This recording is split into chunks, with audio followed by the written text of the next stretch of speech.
Hello, and blessings for Easter.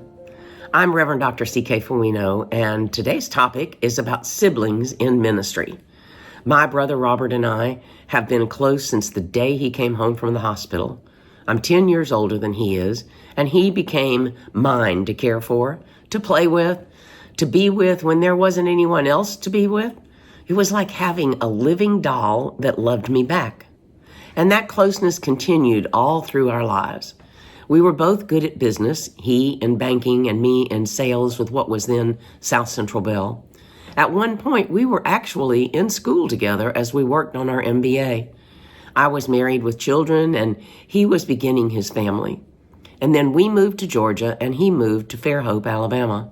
Now we were farther apart geographically than we had ever been, but the closeness continued, especially with my children and their uncle. In my church life, I was constantly in and out of the mission field to Honduras and Peru. I taught a variety of Bible studies and began a life of somewhat contemplative prayer, not realizing exactly how God was working to prepare me for the next what's next. First, ordained ministry, and then spiritual direction. My brother was very involved in his church, and we soon began going on mission trips to Mexico together. He continued to rise in his banking career and began to care for our mother in her assisted living in Fairhope, and he did a great job. He has a heart for love and service. He's a great listener. He loved youth in his church and taught Sunday school and youth group.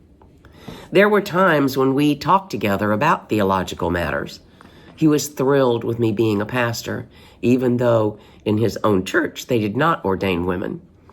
This is what began next as God encouraged him to retire from banking and become a pastor in his church. Our paths were similar, caring for the seniors in our congregations and knowing that they were special. Soon my life changed dramatically with a diagnosis of Alzheimer's for my husband, and I began to see another what's next. This one was more like Moses. How can I manage this? And where would the support begin? I didn't think I was good at pulling back from the life that I had every day. So I learned. I investigated. I began to attend a variety of training modules to learn more about this disease and understand it. My brother was my person to talk to, and he was seeking me out for answers for his own congregation. Once again, we were together, even far away, supporting our families and those who needed our attention.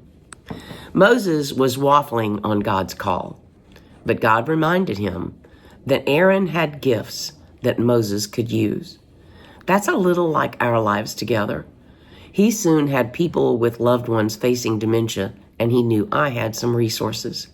He sent those in his church who needed to talk to me because I was in the middle of what they faced too.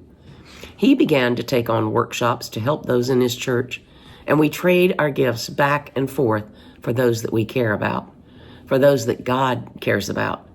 And that's enough until God shows each of us what's next. Even if there's not an Aaron in your world, God will provide an Aaron if you simply state your case and allow God to fill the gap.